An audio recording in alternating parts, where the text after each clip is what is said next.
Hello दोस्तों, good evening. आपका वसीम। आज मैं आप लोगों के सामने एक बहुत ही इम्पोर्टेंट टॉपिक को लेकर आया हूँ। ये टॉपिक एक्चुअली फिर से हम लोगों से ही रिलेटेड है। आज मैं कुछ मोटिवेशनल सेशन लेके नहीं आया हूँ, बल्कि एक फ्यूचर प्लानिंग सेशन लेकर आया हूँ।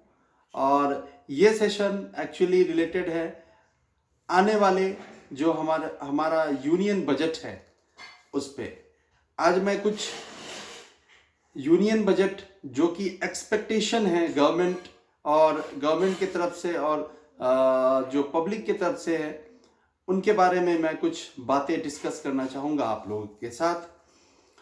तो आप लोगों को जैसा कि पता है कि ये जो आने वाला बजट यूनियन बजट है, ये चौथा बजट है इस गवर्नमेंट का, जो कि 1 फरवरी 2022 को हमारे सामने आ जाएगा।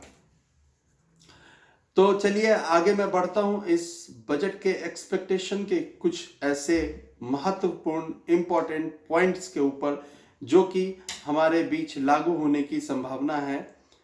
तो इससे पहले मैं आप लोगों से रिक्वेस्ट करूंगा, प्लीज इस चैनल को सब्सक्राइब कर दें, ताकि मैं कुछ मोटिवेशनल वीडियोस और कुछ नॉलेज सेशन आप लोगों के साथ शेयर करता रहूं।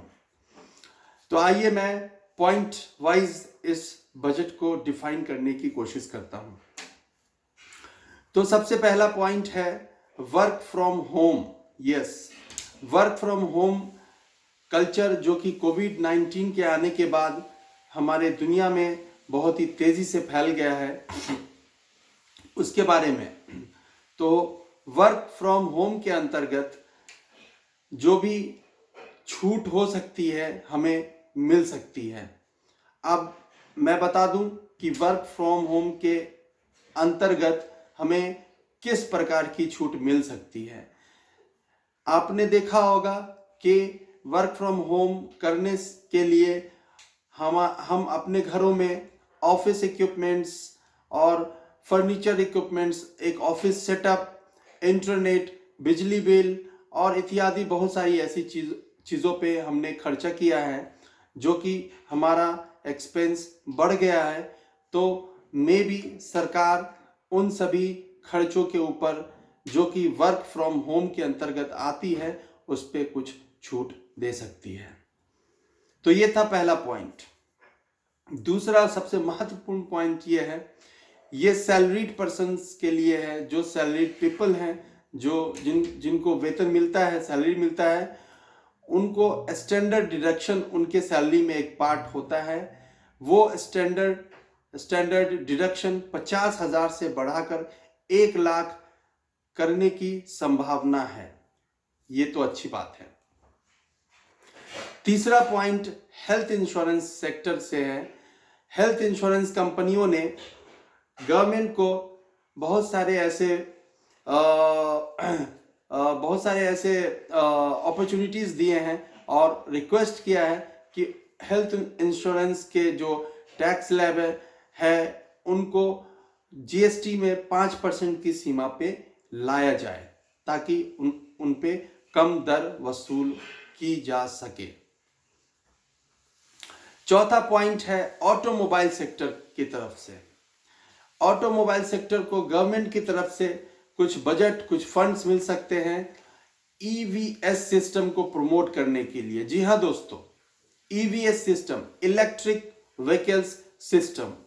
जी हाँ, इलेक्ट्रिक व्हीकल सिस्टम को प्रमोट करने के लिए गवर्नमेंट ऑटोमोबाइल्स कंपनियों को कुछ बजट अलाउ कर सकती है। पांचवा पॉइंट मैं आपको बता दूं, ये बहुत ही ज्यादा इंपॉर्टेंट और महत्वपूर्ण पॉइंट है, क्योंकि ये पॉइंट भी और कुछ पॉइंट्स की तरह नए होने की संभावना है इस बजट में। वो है एक्सपेंडिचर बजट। जी हाँ दोस्तों, एक्सपेंडिचर टैक्स, ये रिफॉर्मेशन होने की संभावना है इस साल के बजट से, ताकि अगले साल इसका फायदा सरकार को हो सके। अब ये कई सवाल ऐसे उठते हैं और कई लोगों के मन में सवाल उठे होंगे कि ये एक्सपेंडिचर टैक्स रिफॉर्मेशन क्या है। तो आइए मैं बता दूं कि एक्सपेंडिचर टैक्स क्या है। इसमें कई सारे ऐसे पॉइंट्स मुझे बताने होंगे जिससे आपके कॉन्सेप्ट क्लियर होंगे।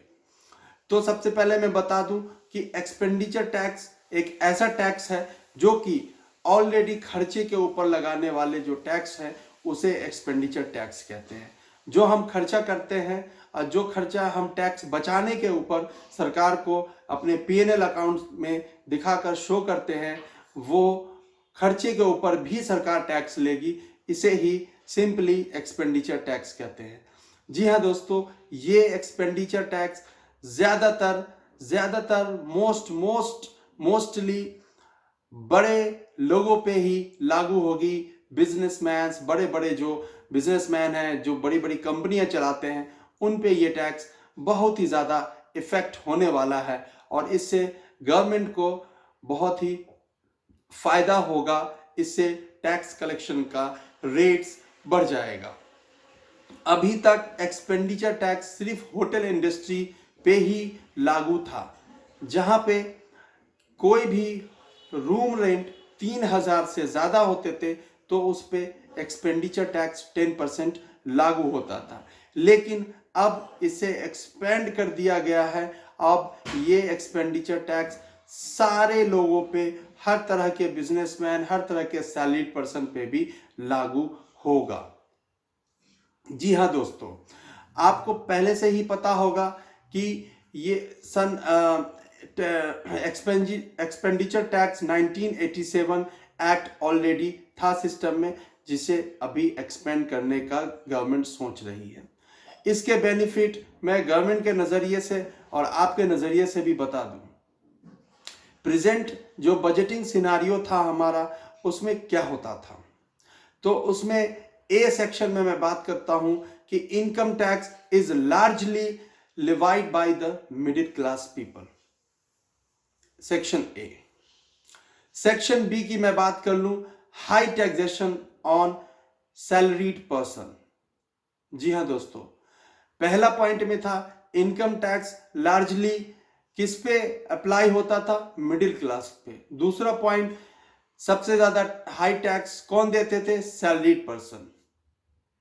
जो अमीर लोग होते थे, रिच पीपल होते थे, उन्हें तो डिविडेंड और गेन्स की तरफ से भी कुछ पैसे मिल जाते थे और वो टैक्स बचाने के लिए rich peoples have lot of loss adjustment and planning possibilities to show in their PNL account.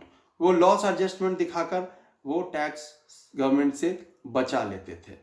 एक एग्जांपल और मैं देना चाहूंगा आप लोगों को कि सपोज दैट एक सैलरीड पर्सन है जो 20 लाख रुपए कमाता है साल के, और एक बिजनेसमैन है वो भी 20 लाख रुपए साल के कमाता है, लेकिन सैलरीड पर्सन पूरा टैक्स देना पड़ता है उनको, बट बिजनेसमैन यहीं पे एडजस्टमेंट करते अपना टैक्स बचा लेते थे। तो ये एक्सपेंडिचर टैक्स रिफॉर्मेशन बहुत ही अच्छा, बहुत ही महत्वपूर्ण डिसीजन होगा सरकार का, जिससे सरकार के जो रिजर्व कोष है उसमें फंड्स आने की बहुत संभावना होगी और इसका इम्पैक्ट हमें नेक्स्ट ईयर को जरूर मिल जाएगा। चौथा मैं सेक्शन बता दूं कि जो टैक्स कवर जो होता था सब पे नहीं होता था।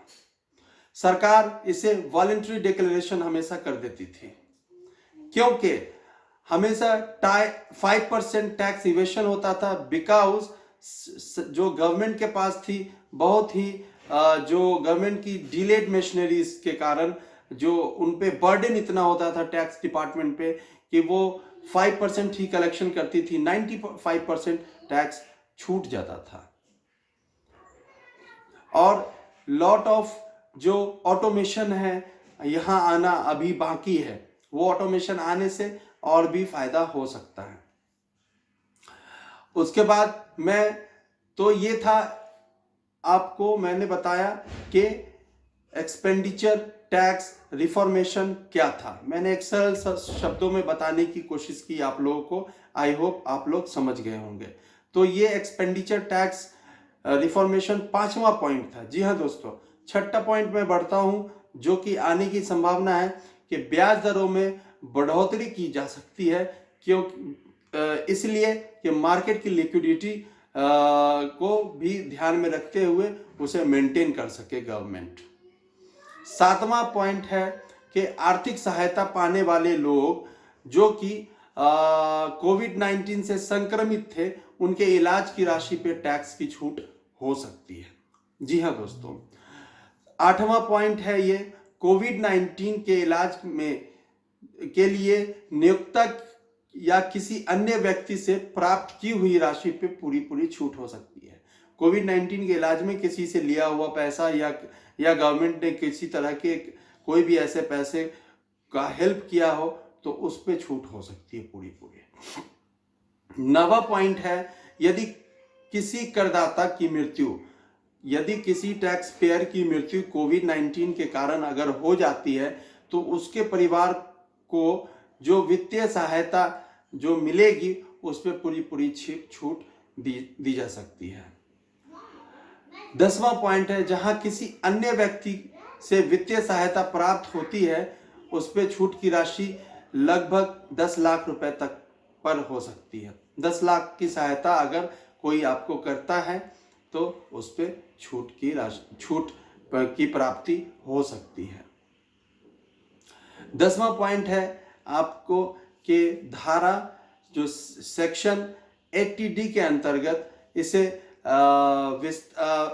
इसका विस्तार उम्र की सीमाओं के बिना ही किसी भी की जा सकती है। उनके परिवार या सदस्यों को कोविड-19 के चिकित्सा के के उपचार पर किए गए खर्च के लिए कटौती की अनुमति सरकार दे सकती है। तो दोस्तों, ये था कुछ टैक्स जो कहते हैं एक्सपेक्टेशन लिस्ट, जो कि मे बी गवर्नमेंट 1 फरवरी को यूनियन बजट के रूप में दोनों हाउसेस में सबमिट कर सकती है और इसका लाभ हमें मिल सकता है। तो मेरे ख्याल से ओवरऑल अगर इस साल का बजट इस तरह का रहता है तो फॉर फ्यूचर एस्पेक्ट्स हमें कुछ बेनिफिट्स हो सकती है। तो बहुत बहुत शुक्रिया आप लोगों का हमारे साथ बने रहने के लिए, और प्लीज़ मेरे चैनल को आप सब्सक्राइब कर दें। So thank you so much for being with me. तो फिर मिलते हैं अगले सेशन के साथ।